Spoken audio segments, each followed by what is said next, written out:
God raised up Donald Trump. And I really believe that he did. But, you know, this battle is bigger than just this election. Yes, it is. And we need to pray that God will raise up other people. And undoubtedly he has. So this is Stephen Strang. If you're unfamiliar, he's talking to Kenneth Copeland here. And Kenneth Copeland is about to say some absolutely psychotic stuff. So just stick around for a second. Listen to the rest of this clip. You will not be disappointed, trust me. Undoubtedly he has. God has a plan that's way beyond this election. And I love... Excuse me, Stephen. So basically what Stephen Strang is saying here is we need to look beyond Trump. Yes, Trump is like the head of the party at this moment. Again, this clip came out late October 2020. So this is right before the 2020 election voting actually commenced. And he says, yes, I like Trump, but we need to look beyond Trump too, because Trump is he's going to be in his 80s soon. And we have to come up with a plan to keep things going, right? And then Kenneth Copeland busts out this little ditty right here. Excuse me, Stephen, but now look what the devil did. He raised up people. You would never dream that a Muslim would ever be elected in the House of Representatives of the United States. Okay, first go around, I actually thought he was talking about you'd never dream of a Muslim being elected president. And I was thinking, oh my God, is this like one of those Obama is a Muslim conspiracies? No, he's probably talking about Ilhan Omar, who is actually a Muslim, in all fairness. Why wouldn't you think that?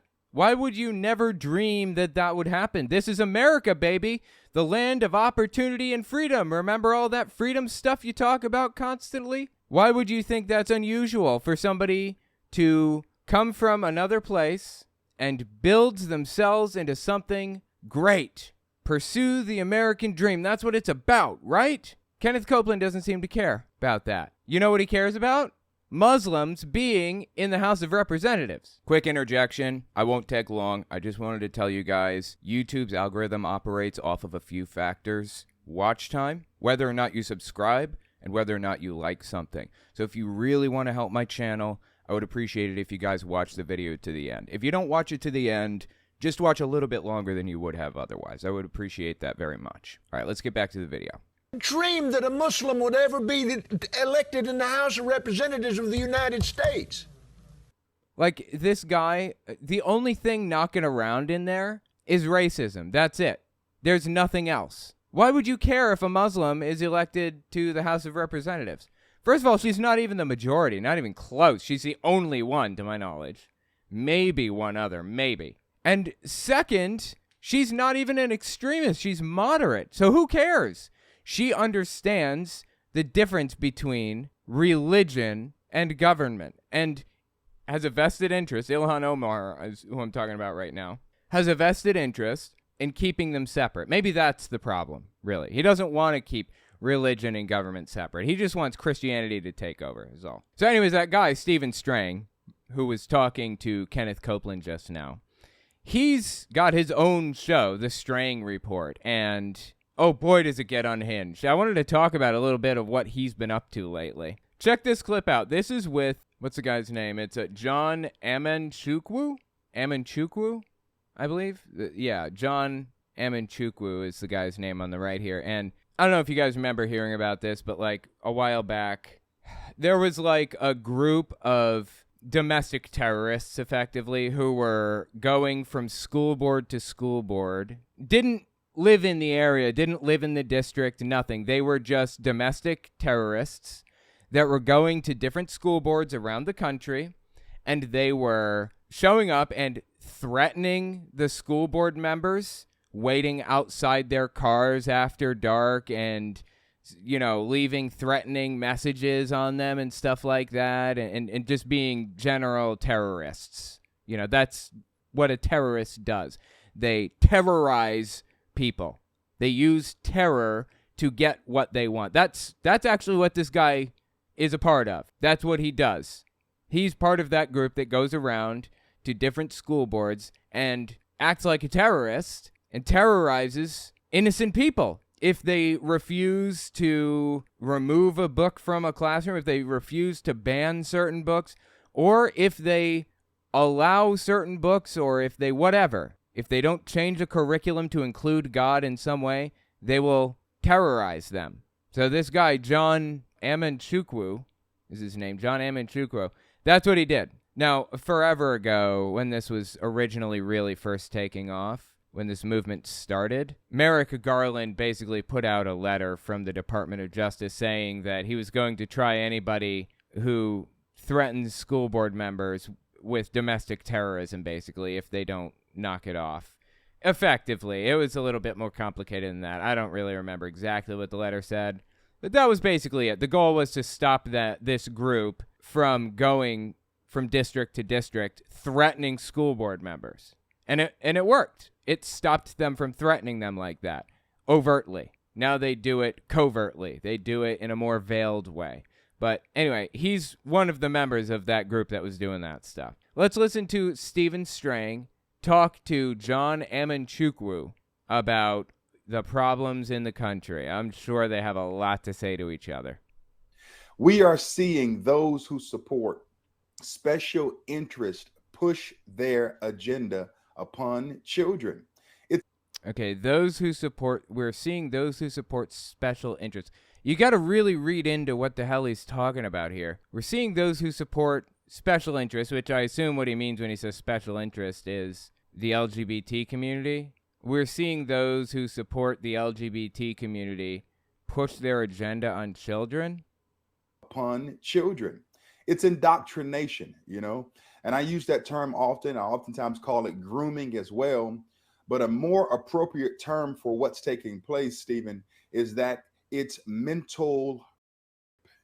No to all of that. Literally, no to all of that. Supporting the LGBT community and expressing your support around somebody who's, say, 15 years old is not grooming, and it's not what he said. It's not mental, as he said.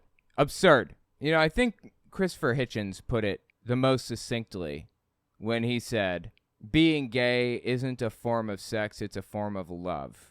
He had a debate with his friend Stephen Fry years and years ago before he had cancer and everything. Of course, Hitchens died of cancer not too long ago. Anyway, he had a debate with some Catholic people who had a problem with homosexuality, and Stephen Fry is, of course, gay.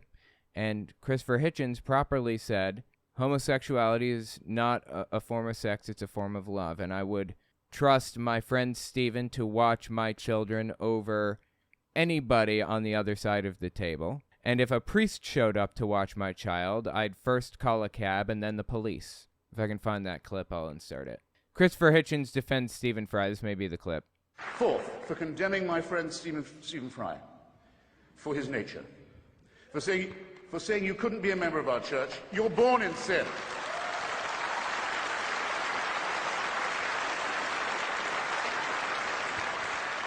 There's a revolting piece of casuistry that's sometimes offered on this point. Yeah, we hate the sin only. We love the sinner.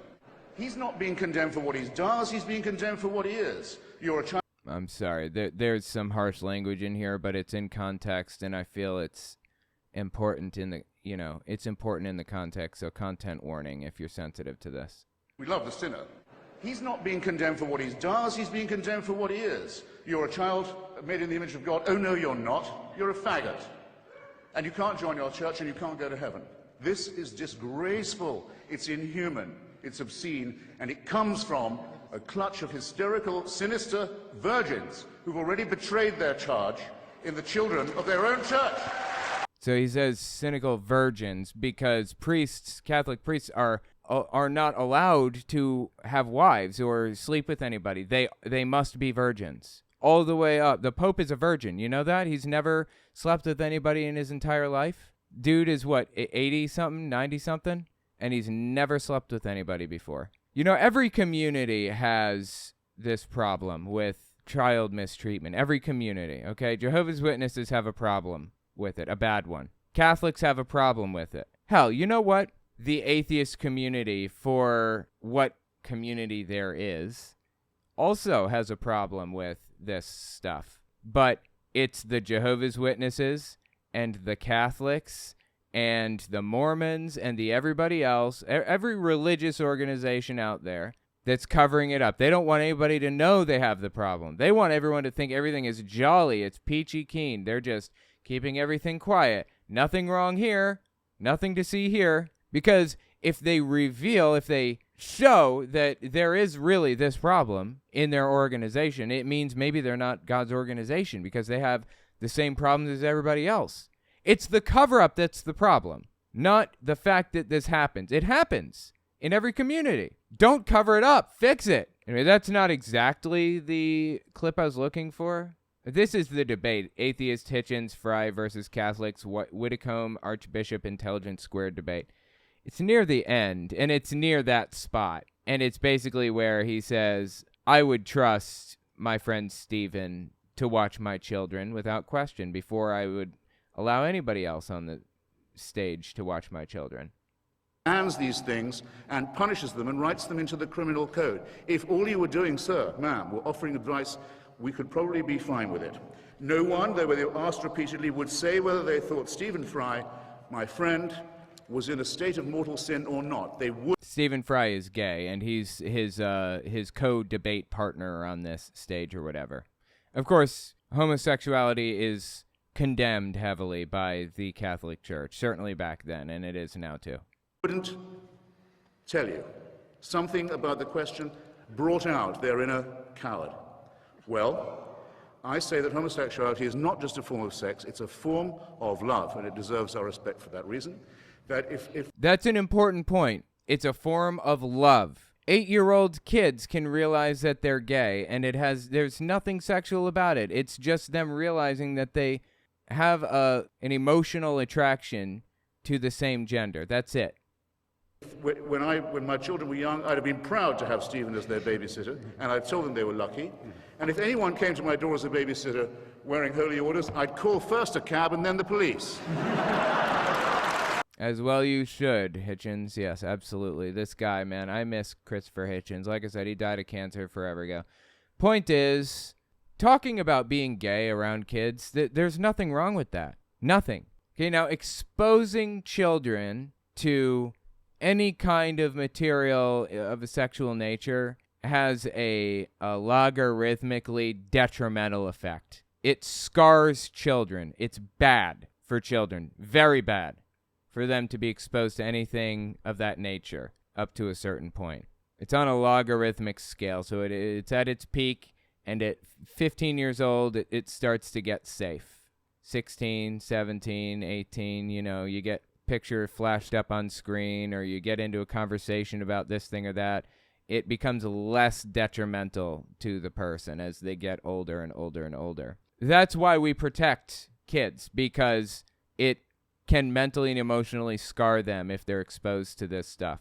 But being gay is not about sex at all. It's a form of love, plain and simple. And guess what? Your 8-year-old may realize he's gay already. I knew I was straight when I was 8 years old. It's not that uncommon for kids to realize that they are gay real early on.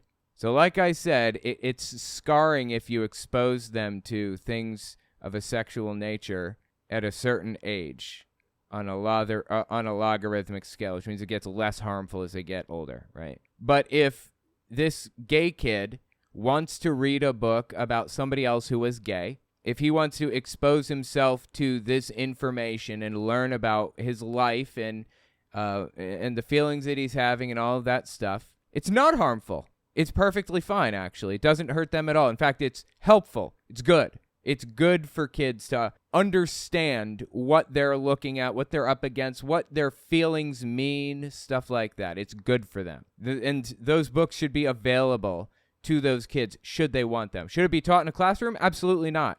No, don't teach those books in a classroom. Don't pull out a book with any kind of graphic material of any sort, whatever. No, absolutely not. Of course not.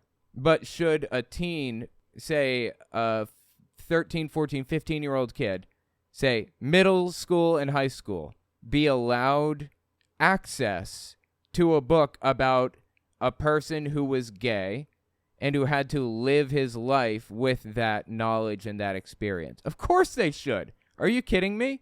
Yes, of course they should have access to that. Apparently that's grooming, to simply say kids should have access to books that relate to their own personal experiences. And so we are in. And it's also kind of normalizing this. You know, it used to have the books in the library, not in the classroom. I don't want these books in the classroom to be taught as teaching material, just like I don't want the Bible taught as teaching material. But I want it available to children who feel it's necessary, who want to learn about who they are and understand what they're up against in their experiences and the experiences of others. Should be in the libraries at the very least. But that's really what it boils down to, isn't it? What Stephen Strang just said. He said the quiet part out loud there, didn't he? It's normalizing it. It's making it acceptable for people to be gay. And we don't want that, of course. We don't want people to feel that being gay is an okay thing, that they're allowed to be. You have to stay in the closet or else. That's what is on the forefront of this guy's mind. also kind of normalizing this. You know, it used to be considered shameful. In fact, in our language, we called it being in the closet. So if people were like this, they hid it in the closet. I guess that's where the term came from. That's where the term came from. Yeah, I mean, they did hide it. Yeah, that's true. But coming out of the closet, guess what? It makes it easier for the next person to come out of the closet. When you come out, the next guy has an easier time. Because you know what? Uncle Freddie used to be homophobic, is still pretty homophobic. He finds out his favorite little nephew is gay, and maybe makes him rethink his position. Maybe makes him rethink how he feels about the whole thing. Maybe makes him rethink his hatred of the LGBT community. And the next nephew to come out as gay, say little Jeremy comes out as gay, Uncle Freddie isn't as vicious and vile about it moving forward, because he starts to realize that it's normal, that this just happens. That's what it is. Every time someone comes out of the closet, it makes it a little easier for the next guy. Every time you find a book in a library about it, it makes it a little bit easier for somebody to cope with what they're dealing with. But they can't have that. They can't deal with that. They don't want people to be able to cope with it. They don't want people to have an easier time coming out. They want to make it a miserable experience if they can. That's what these people are all about, honestly. And that's not the first foray this guy has had into the LGBT community. You know, this guy is obsessed with culture war issues. He talks about drag queens in this video, and wouldn't you know it, loses his mind, thinks drag queens are like the end of civilization or something. Check this out. Late July 2023. The point I'm making is they talked about how crazy it was, and we were conspiracy theories. Okay. I mean, yeah, the right was full of conspiracy theorists, yes. Okay, let's just get same-sex marriage. Everybody will be calm. Okay, now it's drag queens in kindergartens. Okay, first of all, what kindergartens have invited drag queens to speak there? Can you name a single one? Has this literally ever happened in the history of ever? And also, drag queens have nothing to do with being gay or trans or any of that. It's just theater. It's like somebody dressing up as a clown and going and reading a book to children, or dressing up as a mummy or like a witch or whatever. It's just people having fun, dressing up and reading to kids. I mean, this is a form of entertainment that's existed for, hell, who knows, millennia. It's existed since forever. But you know what? This guy can't handle the idea that somebody is dressing up and reading to children, apparently. It's not happening in kindergartens, but I'll admit that it happens in libraries from time to time, which, by the way, is a voluntary setting. Parents have the voluntary option of bringing their kids there if they so choose. That's called freedom, by the way. Don't know if you know that word or not. Drag queens in kindergartens. That is vile. You know, even if that were true, I don't think that would be vile. It's just people dressing up and, entertaining kids. That's it. The fact that he views people dressing up and reading to kids as vile is truly sad, honestly. That is vile. It is just absolutely vile. You know, they would not let someone dress up in a Nazi uniform and go in and read stories to children. Ooh boy, this went from 0 to 100 in less than 3 seconds. So I guess drag queens are Nazis, basically. It's pretty much the same thing, right? Basically. I mean, give or take, roughly the same. Yeah. Nazis, drag queens, they're the same. Okay. Go on. Let him cook. Let him cook. Maybe he's got more to say. They would never let somebody wear a white robe and go in and read stories to children. Why not? Why would... Who is they, by the way? Are they in the room with us right now, Stephen? Who are you talking about? And second, what does a white robe have to do with anything? What the hell are you talking about right now? Why would anybody have a problem with somebody wearing a white robe and reading to children at a library? Not a kindergarten, a library. I wouldn't care. Go ahead. Now, I wouldn't be okay with the Nazis reading to children because that's a hateful message and a violent message, and I don't believe in violence or hatred. I think that those are antithetical to a healthy society. You cannot have both a healthy society and a strong Nazi presence, so I would not be okay with Nazis reading to children.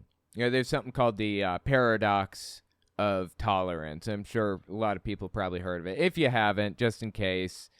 let me just kind of give you a brief overview. Paradox of tolerance is the idea that if you want a tolerant society, you have to not tolerate intolerance, right? You have to be intolerant of people who hate others, right? If you want a society that is accepting, that loves, that is peaceful, that doesn't hate anybody for anything, you can't tolerate the people who hate everybody around them, who hate the gay community, who hate the black community or the Hispanic community or whatever. You can't tolerate those people. That's part of the deal. It's called a paradox, but in reality, if you look at it as more of a social contract that you sign on to, the paradox aspect of it just melts away. I ascribe to the social contract of tolerance, right? I want a tolerant society. And anybody else who wants a tolerant society with me is welcome to join. The moment that you talk about intolerance or preach intolerance or encourage intolerance, hatred toward Jews, hatred toward blacks, hatred toward whatever, you've shown me you haven't ascribed to that social contract, so you're on the outside of it. And there is no paradox here because I'm not including you in the social contract because you're not including yourself. When you view the paradox of intolerance as a social contract, the paradox aspect all but melts away. That's the point here. I am intolerant of intolerance. I'm not okay with Nazis talking to kids and giving them books and all this other stuff because they're preaching about hate. And I want a tolerant, loving, happy society that allows people to grow up and be what they want to be and do what they want to do. You know, there's this book called Deathstalker. It's my favorite book series of all time. And in my opinion, I know this is a tall claim, and I'm going to make the claim anyways. Top 10 best book series, best story ever written in humanity. Ever. I mean, ever. Shakespeare, anything. It's in the top 10 best stories ever told, in my opinion. Can't just read the first book. You've got to read the second to really get into it. And by book 8, it's over, baby. It's over. You are on the side with me, acknowledging that this is the best book series ever written. Or damn near it. Mistborn is good, too. Anyways, the point is, with the Deathstalker book, fascinatingly, it was written... It's a sci-fi book, right? And it's written like 50,000 years in the future. And these people are like time travelers, right? They're going through time. I'm not really spoiling too much. They're going through time, and they come across a couple of people, right? They come across Earth, and they find people of all different sizes and stripes and types. They're walking with somebody who considers himself a defender of humanity. That's what he calls himself. And then his partner, somebody else who works to, I don't know, he's basically like the police force or something like that. There are two of them, right? And they're very obviously, like, one is opposed to the changes in society and one is in favor of the changes or in favor of the freedom of people to make those changes if they choose. It's a fascinating dichotomy. I mean, this book was written in the 1990s when being gay was unacceptable. And there are a lot of gay characters in this book that are portrayed very positively, actually. Kind of interesting. It was written by Simon R. Green. Dude's fantastic. I love Simon R. Green to death. But anyway, they're walking down the street with these two people in this book, right? And it's far, far distant future Earth. And the defender of humanity is absolutely disgusted at what they see. I think it was a chick. Disgusted at what she sees. People getting tattoos all over their bodies. There are now 15 genders. I mean, I'm dead serious. They said this in this book. 15 genders, and people are like adding, they're artificially adding breasts and removing breasts and just doing all this stuff to their body, piercings everywhere and everything, completely mutilating and modifying what they originally had until they're barely human anymore, if they're even human at all. And the other person with her, not the defender of humanity, but the other person, I don't remember what his title was. He's like, I don't know. I mean, people have the right to do what they want, don't they? And when you think about it, this is like an age-old battle, isn't it? People have the right to do what they want. That's what this country was founded upon. That's what the United States was all about originally. That's what it's supposed to be about. That's what the Founding Fathers believed in. People's right to live their life the way they want to live it. As long as you are not interfering with somebody else, you can do whatever you want. You can live life however you want to live it. It's fascinating to look at a book that was written in the 1990s and to realize that all the way back then, they were having the same arguments. Honestly, not even the 90s. You know how long they've been having these arguments? They've been having them for hundreds and hundreds of years, thousands of years even. Conservatism versus progressivism. Should society go back to what it was, or should society progress? Do you know that when the comma and the period and other punctuation was invented, the leader at the time, I think it was, I don't remember who it was. It was some Caesar of some sort, I think. Anyways, they said, whoever this leader was, they said, somebody should be able to communicate their point without punctuation. If you can't, then you're just a bad orator. You're a bad writer. You're bad at what you do if you can't communicate it without punctuation. They're pissed off because punctuation existed. There will always, always be somebody who is unhappy with the fact that we are moving forward as a society and changing and evolving and learning and growing, and they want to go back to the old ways desperately. When the old ways sucked! It was terrible! Why would you want to go back to that? 1950s, really? Before computers existed, before cell phones existed, before anything existed, when people had to live separately? Like, the black community had to live separately from the white community? Really?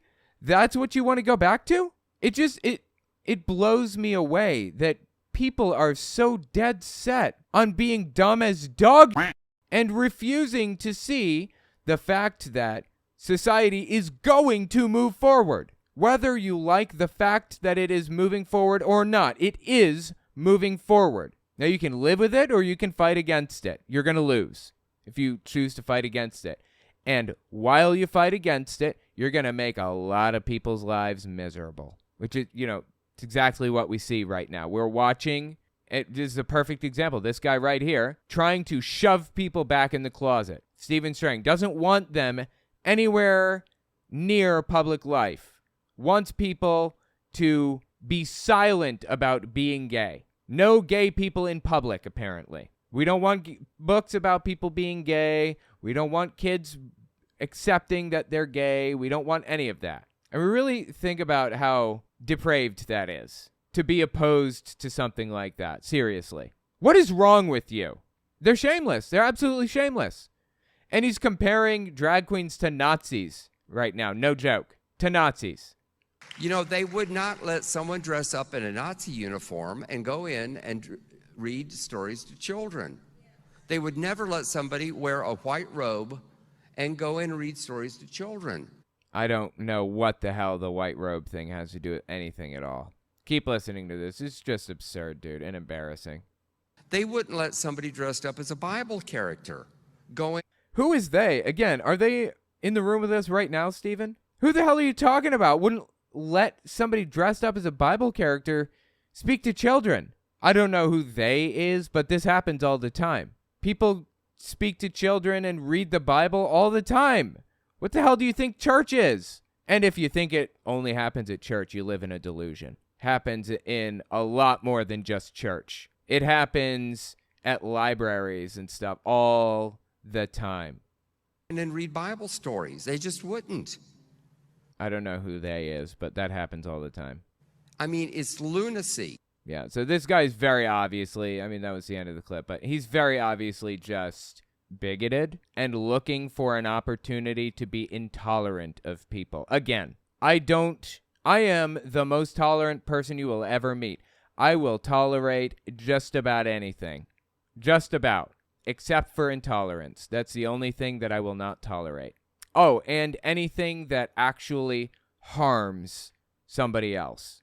Harms children or harms whatever. I won't tolerate that either. So if you can prove to me that drag queens are actually harming children psychologically by reading to them, then I will be on your side. I don't think they should. But you have yet to prove that. You know what you've proven to me? That you're bigoted and hateful and looking for a reason to hurt the gay community. That's what he's proven to me. I mean, that's Stephen Strang for you, man. If you've never heard of the guy, he's awful. I mean, this is not the first example of Republicans going way, way over the top with their hatred of the LGBT community or of just plain drag queens. If you don't know this guy, this is Steve Deese. He's on The Blaze, which is Glenn Beck's TV network. Glenn Beck used to be, I believe, the top-rated host on Fox News, just like Bill O'Reilly was, just like Tucker Carlson was, and Megyn Kelly. And they, I believe he got fired eventually. They tend to fire their top hosts. And then he started his own network, The Blaze, and he hired this guy right here, this fine-looking gentleman right here. I don't like insulting people, so this fine-looking gentleman right here, he hired him as one of the hosts on The Blaze to talk about all of the things that, just right-wing fever dreams, basically. That's what he talks about, right-wing fever dreams. Listen to what this dude had to say about drag queens. This is from late September 2022. And it should give you some insight into where the mind of the right is right now about drag queens. Check this dude out. Again, drag queens were just compared to Nazis. Can they beat that? Can Steve Deese beat a Nazi comparison? It's an uphill battle. Let's see what he comes up with. We all, I think, understand. And if you don't worry. I'm going to keep leaning on you until you get there. We all, I think, by now understand the old model of going to a happy-go-lucky church, watching Fox News all week long in between, and then being the silent majority and voting for the red wave to save us. Okay, the silent majority is not actually on the right. They're not actually Republicans. Mark Twain talked about this in his book, The Mysterious Stranger, actually. I don't really have time to get into it, but I have a video on The Mysterious Stranger, too. You should give it you should give it a listen. It's pretty good. On my Owen Morgan Telltale YouTube channel. It's a fantastic book. Is a relic of a bygone era and won't cut it. Just dead silence, okay? He's just staring into the camera. Blinking. It doesn't matter which rhino you decide to vote for Congress. They're teabagging your kids at the public library down the street with drag queens.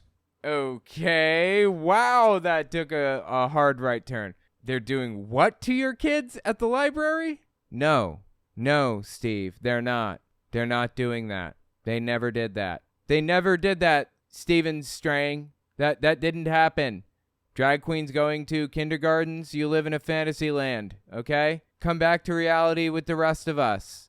Doug Mastriano is another perfect example. This dude was running for governor of Pennsylvania. He lost in 2022, luckily.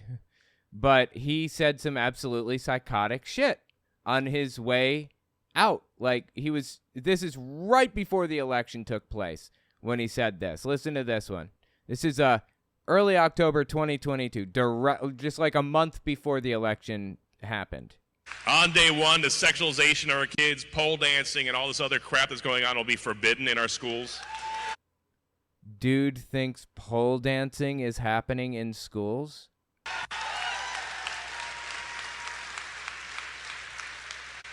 on day one, all the graphic books that are in elementary schools will be pulled out. He thinks that that we have those books in elementary schools? What? I sit here wondering to myself, do they really believe this? Or are they just completely full of it? It's so hard to know. It's so hard to know if they are just lying through their teeth to get more votes or to get more eyeballs or interest or whatever, or if they really buy it. Mastriano's case, he's just lying. He knows this is nonsense. Steve Deese and, what's his name here, Stephen Strang, I think they're both true believers. True diehard believers, in my opinion. Let me know what you think in the comments. I think it's just disgusting, man. Grooming is what the church does. Oh, absolutely, 100%. Yes, churches most definitely do groom kids.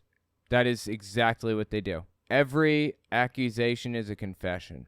He recognizes that they come out of the closet but never ask why someone may be in the closet. Calls it shame instead of fear of their hatred. Yeah, absolutely. It's not shame. It's fear of their psychotic belief system, of their psychotic behavior. The white robe comments about the KKK. Oh, is it? Okay, that didn't make any sense to me. That's super weird. Interesting. Yeah, so in that context, I wouldn't be okay with somebody from the KKK reading to children either, because again, I ascribe to the social contract of tolerance. I am not tolerant of the intolerant. If the intolerant are intolerant, then it means that they don't ascribe to the social contract like I do. That's simple. Anyway, thanks for the super chat there. Men in white robes reading to kids called priests. Yeah, I thought that too. I thought that he was talking about priests with the white robes and stuff too, but then he specifically mentioned Bible characters, so I didn't know. I used to be a young earth creationist, lol what. I apologize for all of this. Not your fault.